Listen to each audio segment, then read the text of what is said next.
बड़ा अंतर है। और आज जो ग्रोथ हो रही है, इकोनॉमिक ग्रोथ हो रही है, वो जॉबलेस ग्रोथ है। ऐसे में पावर्टी, कुपोषण और सारी सुविधाएं नीचे तक पहुंचाने के लिए अगर कोई सत्ताधारी पार्टी हो या विपक्ष में पार्टी हो, चुनाव वक्त अगर बात कहती है तो उसमें गलत क्या है? क्या राशन रेवड़ी है? क्या बिजली पे किसानों को अगर आप कोई छूट देते हैं वो रेवड़ी है?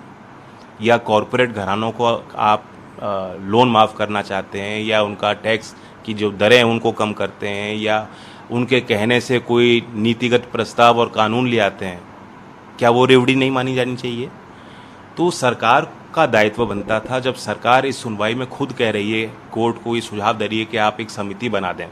मैं मानता हूं कि सरकार का एफिडेविट बेहद कमज़ोर था और उन्होंने एक स्पेस दे दिया है कि कोर्ट अब सारे विषयों पर हस्तक्षेप करे। उन्होंने, गवर्नमेंट ने एफिडेविट में ये भी कहा है कि जो कमेटी बनाई जाए उसमें फिक्की और सीआईआई के प्रतिनिधि होने चाहिए। मैं सरकार से सवाल पूछना चाहता हूँ कि फिक्की और सीआईआई के प्रतिनिधि तय करेंगे कि क्या रेवड़ी है और क्या जनहितकारी कदम है। तो ये जो सरकार की एक मंशा है, इससे जाहिर होती है और इसलिए मेरा विरोध है। बिल्कुल किसी की कोई अथॉरिटी नहीं है, अल्टीमेट अथॉरिटी जनता होती है। मेरा ये मानना है कि आप चुनाव आयोग सब पॉलिटिकल पार्टीज को बुलाए, सुझाव ले, और चुनाव आयोग ये कह सकता है कि जब चुनाव घोषित होते हैं उसके 1 हफ्ते 10 दिन के अंदर सारी पार्टियां जो मैनिफेस्टो घोषित करना चाहती हैं वे घोषित कर दें, ताकि मुद्दों की बात जो है वो जनता तक पहुंच जाए। अगर मतलब यही एक चिंता का विषय बन रहा है, कोर्ट भी इसको लेकर संज्ञान में आया है कि जो असल मुद्दे हैं उन पे राजनीति नहीं होती। सेंटर ने अपने कोर्ट में ये भी कहा कि मैनिफेस्टो में कुछ बात अलग लिखी जाती है लेकिन कैंपेन स्पीचेज में दूसरी बात आ जाती है, जो रेवड़ी की टिप्पणी है। तो इसलिए अगर आप मैनिफेस्टो पे और चाहते हैं कि गंभीरता से उसे लिया जाए तो समय पे मैनिफेस्टो घोषित हो जाए। इस तरह का प्रस्ताव चुनाव आयोग ला सकता है। लेकिन ये कहना कि हम बैन कर देंगे कि कोई भी पार्टी, पॉलिटिकल पार्टी कोई घोषणा ना कर पाए। अब रेवड़ी और लॉलीपॉप में क्या अंतर है? लॉलीपॉप तो आप दे रहे हो, हम लोग रेवड़ी खिला दें तो क्या बात होगी? रेवड़ी तो बड़ी अच्छी मिठाई है, हमारे मेरठ की प्रसिद्ध है, सब लोग खाते हैं। तो जहाँ इतनी असमानताएं हैं, उन असमानताओं को दूर करने के लिए, गरीब के कल्याण के लिए काम होने चाहिए। अल्टीमेट अथॉरिटी जनता होती है। जनता की अदालत में चुनाव के वक्त अगर कोई वादा करता है तो उसे पूरी तरह से तोल मोल करके ही जनता वोट करती है। अगर जनता को वो चीज़ स्वीकार है तो लोकतंत्र के हित में वो चीज़ है। यही बीजेपी है जो यूपी के चुनाव में इन्होंने किसानों के लिए कहा था कि किसान के घर में बिजली का बिल नहीं आएगा, बिजली पे हम छूट देंगे। और आज इलेक्ट्रिसिटी एक्ट को लोकसभा में इस पिछले सत्र में सरकार पेश करना चाहती थी।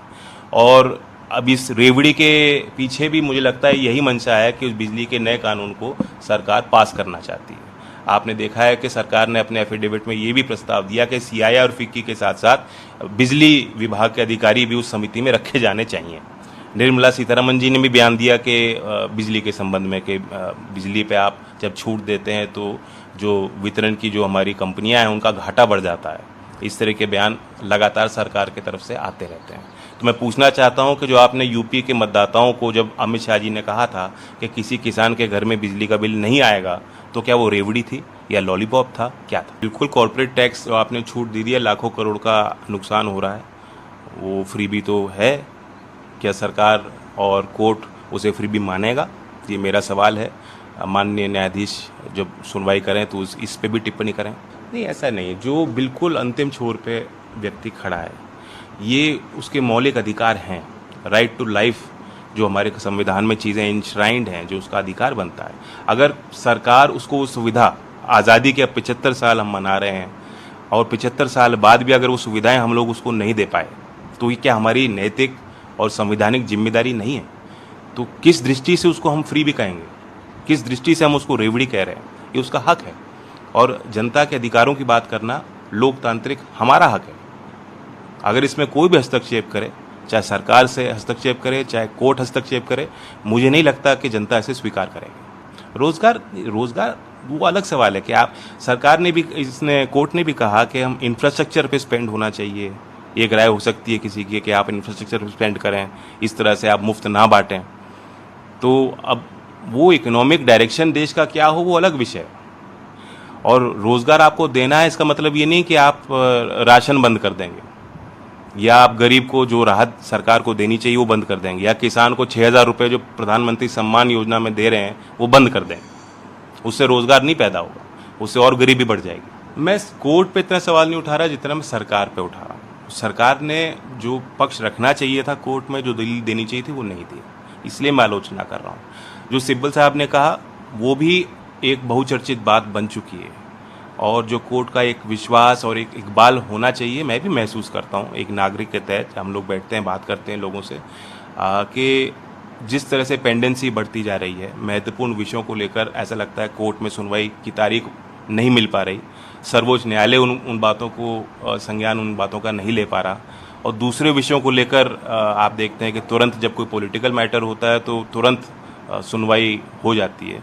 इन सारी चीज़ों की चर्चाएं ज़मीन पे भी होती हैं, और जो कपिल सिब्बल जी ने बात कही है वो किसी को बुरी लग सकती है, और क्योंकि वो सीनियर लॉयर हैं, वो अंदर सारे सिस्टम को जानते हैं, उन चीज़ों को जानकर ही उन्होंने बात कही होगी, लेकिन उन बातों में कुछ न कुछ सच्चाई भी आम जनता मानती है कि यह हाँ सही बात कह रहे हैं। तो ये एक चिंता का विषय है, इसमें कोर्ट्स को भी सोचना चाहिए, जुडिशल रिफॉर्म भी इस देश में होना चाहिए, किस तरह से हम कोर्ट में जो पेंडेंसी है, क्योंकि justice delayed is justice denied.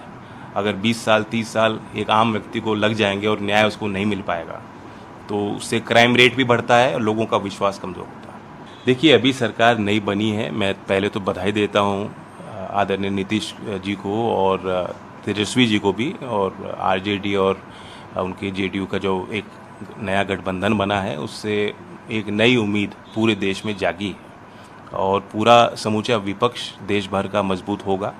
Nitish ji के नेतृत्व में जिस तरह से बिहार में उन्होंने विकास किया है, हम सबको विश्वास है कि वो विकास आगे और बढ़ेगा। मैं बधाई उनको देता हूँ।